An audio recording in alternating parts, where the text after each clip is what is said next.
Dr. Raywat Deonandan, epidemiologist at the University of Ottawa, on the line. Are you kind of with me on the daily case count? I think you and I have talked about this before, but it's exhausting to try and keep up with it on a daily basis. It really is, and I'm supposed to keep up with it, and I don't bother very often because the story goes up and down. What matters is the long-term trends and the decisions being made by those who make decisions.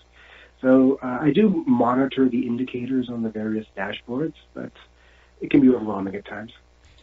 Yeah, definitely. With those indicators that you're looking at, where do you have a sense of where we're at right now in the city of Ottawa? Your level of concern, I guess, on a scale of 1 to 10, maybe we'll start there? A 5, actually, and here's why. I mean, lately things have been looking better in Ottawa. The cases are coming down.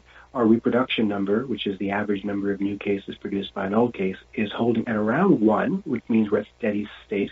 And our test positivity rate, the percentage of tests that come back positive, is about 3%, which is not great, but it's not crisis.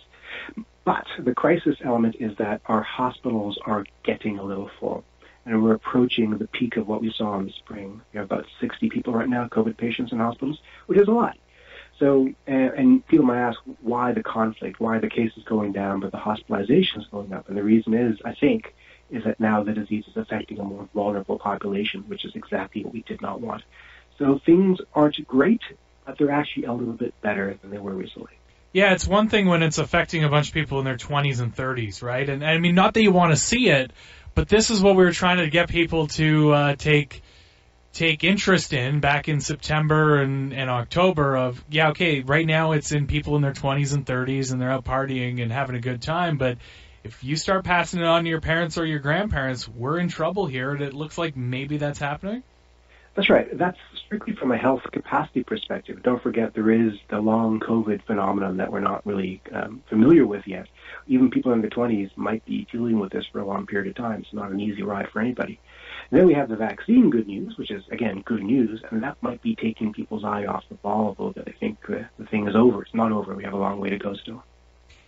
Yeah, I really worry about that, too. The fact that, we got some good news yesterday from Pfizer, and people are like, all right, we're done. And how do you, as someone who, tries to deliver a message of public health, or you're not in public health, but you're trying to communicate to people on radio and TV of that message, and how do you balance that with people? There's a COVID fatigue setting in. You can feel it. You just have to look around at friends groups, and not necessarily trends, but just anecdotally you can see it's there. How do you battle that?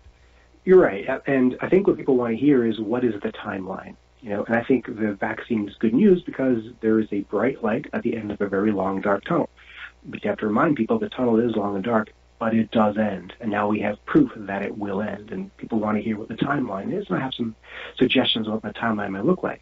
It also gives us a time frame for how to enact policy, which lockdowns to consider, if any at all, and how to deploy your public health assets. So I think people will derive some confidence knowing that at least there's a time frame to consider. This is not the rest of your life. It's only several more months. Yeah, what's the next important step here? So we talked about the vaccine, some good news yesterday. Obviously, still need a while for that to get in, but are we talking many months, a couple months? How do you see that time frame playing out? Okay, well, it's not just one vaccine. We have good news from one vaccine, but there's several coming. So I anticipate we're going to have a few that we can play with. So in the U.S., they will likely have emergency use authorization for this vaccine by the end of the year. So a handful of people will get it. So in Health Canada and the FDA will probably license this one and others by early Q1 of next year, which means our healthcare workers and maybe the very most vulnerable will be able to get it by late next spring, which means an immunogenic response by the fall. Now, the rest of us probably won't be getting this until the end of next year or early 2022, but we won't be afraid of this disease by next fall. We're wearing our masks still and distancing, but the businesses will be open and most schools will be, functioning sufficiently. So the end will be within our grasp at that point, and I think we'll have a much better mindset. But we're looking at 2022 probably before this ends entirely.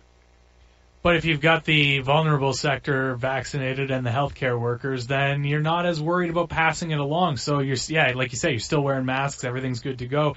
If you had to choose between the healthcare workers or the most vulnerable, who's getting it first? Because most vulnerable, you think about going there, but the healthcare workers are treating the most vulnerable and they're going from patient to patient, room to room.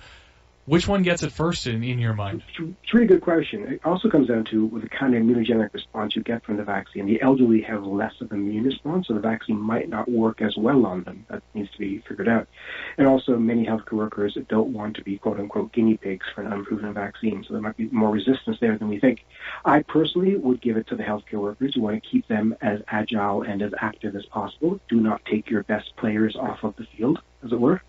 Right? So you want to make that resilient as possible. And then after those two groups, probably teachers and school bus drivers, people who are likely to be exposed to a large number of people, and then the rest of us. A lot of challenges ahead around distribution and things like that. So our job is just beginning. You touched on something there that I think is going to be a big story.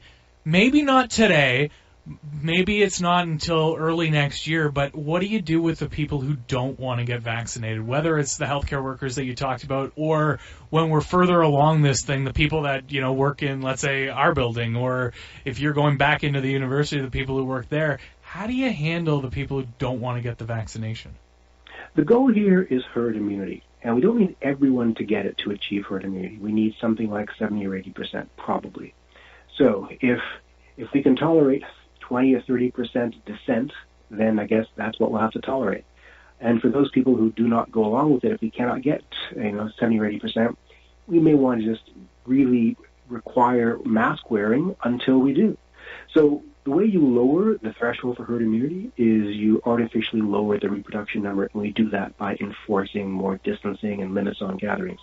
I think people will get the message eventually that if you want to have these restrictions lifted, more people need to acquire immunity. And that reproductive number will just go down if you have half your population vaccinated. You're not quite at the 70%, but if you have half, would it go lower? Like, am I wrong by making that conclusion? No, you're right. It's a combination of interventions, vaccine plus non-pharmaceutical interventions like masks, can drive this thing towards herd immunity. But ideally, we want everyone to just get artificial immunity biologically to a large extent. Now, the thing about this vaccine is we don't know how many booster shots you need. It looks like 2 right now, but you might need 1 every year, like the flu vaccine. So we have to fight this battle every year unless we eradicate the virus from the face of the earth, which is another conversation we'll have to have at some point. Yeah, and those first 2, it looks like, at least with the Pfizer one, they're within 28 days of each other. So then you have the whole logistical questions that we haven't even tapped into either. How do you get so many people vaccinated, and how do you store it? Because you need the freezers. So there's still plenty of questions here, and I could keep you on all day to try to ask you them, but I guess we're running up against the clock. So thanks for your time today. Appreciate it. Thank you. Raywat Deonandan with the epidemiologist with the University of Ottawa.